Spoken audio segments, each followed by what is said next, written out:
নমস্কাৰ প্ৰাসংগিক প্ৰশ্নলৈ মই পৰেশ মালাকাৰে আপোনালোকক আদৰণি জনাইছোঁ। মই এটা অসম নাগৰিক সমাজৰ এটা বিবৃতি আপোনালোকৰ আগত প্ৰাসংগিক প্ৰশ্ন হিচাপে উত্থাপন কৰিব বিচাৰিছোঁ, কিয়নো ইয়াৰ যিখিনি কথা সেই কথাখিনিৰ গুৰুত্ব আছে আৰু সেই কথাখিনিৰ লগত মই সমমৰ্মিতা প্ৰকাশ কৰিছোঁ। এই কথাখিনি মই এতিয়া আপোনালোকক ক'ব বিচাৰিছোঁ।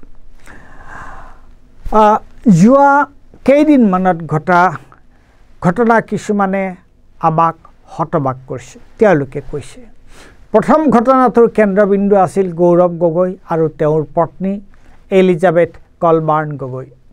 স্বয়ং মুখ্যমন্ত্ৰীৰ উদ্যোগত কিছুমান মনে সজা অভিযোগত তেওঁলোক দুয়ো পাকিস্তানৰ এজেণ্ট বুলি তেওঁলোকৰ বিৰুদ্ধে সামাজিক মাধ্যম আৰু প্ৰচাৰ মাধ্যমৰ যোগেদি এক ভুৱা প্ৰচাৰ আৰু চৰিত্ৰ হনন অভিযান চলোৱা হ'ল। তাৰ পিছত আমি প্ৰত্যক্ষ কৰিলোঁ সাংসদ কংগ্ৰেছ নেতা ৰকিবুল হুছেইন আৰু তেওঁৰ নিৰাপত্তাৰক্ষীৰ ওপৰত ৰূপহী হাতত চলোৱা শাৰীৰিক আক্ৰমণ। মনত ৰাখিব, অকল ৰকিবুল হুছেইনেই নহয়, তেওঁৰ নিৰাপত্তাৰক্ষীকো আক্ৰমণৰ লক্ষ্য কৰি লোৱা হ'ল। এই দুটা ঘটনাৰ পিছত আকৌ মুখ্যমন্ত্ৰীয়ে কোনো যুক্তি অৰ্থ নোহোৱাকৈ আক্ৰমণৰ লক্ষ্য কৰি ল'লে অখিল গগৈৰ পত্নী ডক্টৰ গীতাশ্ৰী তামুলীক। এই তিনিওটা ঘটনাক অসমৰ ৰাইজে সমাজৰে ধিক্কাৰ দিছে, গৰিহণা দিছে। কিন্তু তিনিওটা ঘটনাৰ মাজত এটা মিল আছে। গৌৰৱ গগৈ এজন সুচিন্তিত আৰু আকৰ্ষণীয় ব্যক্তিত্বৰ অধিকাৰী বিৰোধী ৰাজনীতিক। সমগ্ৰ অসমত, বিশেষকৈ উজনি অসমত তেওঁ এজন অতি জনপ্ৰিয় নেতা। আগন্তুক 2026 নিৰ্বাচনত গৌৰৱ গগৈ যে এক গুৰুত্বপূৰ্ণ ভূমিকা পালন কৰিব, সেইটো ইতিমধ্যে স্পষ্ট হৈ পৰিছে। সেইকাৰণে জনমানসত তেওঁৰ ভাৱমূৰ্তি হেয় কৰাৰ ই এক অপপ্ৰচাৰ। ৰকিবুল হুছেইন কংগ্ৰেছৰ এজন শক্তিশালী সংখ্যালঘু নেতা। লোকসভা নিৰ্বাচনত তেওঁ তেওঁৰ নিকটতম প্ৰতিদ্বন্দ্বীক 10 লাখ ভোটত পৰাজিত কৰি সমগ্ৰ ভাৰতৰ ভিতৰতে এক অভিলেখ সৃষ্টি কৰিছিল।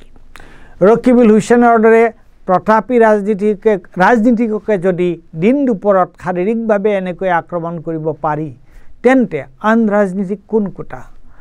অখিল গগৈ এক শক্তিশালী বিৰোধী কণ্ঠ। তেওঁ সময়ে সময়ে চৰকাৰৰ কুকৰ্মৰ স্বৰূপ ৰাইজৰ সন্মুখত উদঙাই দি আহিছে। গতিকে চলে বলে কৌশলে অখিল গগৈৰ মুখ বন্ধ কৰিব লাগে। সেয়ে অখিল গগৈক লৰাব নোৱাৰি দলীয় ৰাজনীতিৰ লগত কোনো সম্পৰ্ক নথকা শ্ৰী গগৈৰ পত্নী ডক্টৰ গীতাশ্ৰী তামুলীক বিনা কাৰণত আক্ৰমণ আৰু সমালোচনাৰ উপলক্ষ কৰি লোৱা হ'ল। একেবাৰে শেহতীয়া ঘটনাটো হ'ল মেঘালয়ৰ বিজ্ঞান প্ৰযুক্তি বিশ্ববিদ্যালয়ৰ আচাৰ্য মহবিবুল হকক মাজনিশা কৰা গ্ৰেপ্তাৰ। মহবিবুল হকৰ বিৰুদ্ধে আজি বেছ কিছুদিনৰ পৰা অসমৰ মুখ্যমন্ত্ৰীগৰাকী নানা অভিযোগ কৰি আহিছে। তাৰ বাকী অভিসন্ধি আৰু গোপন ৰহস্য।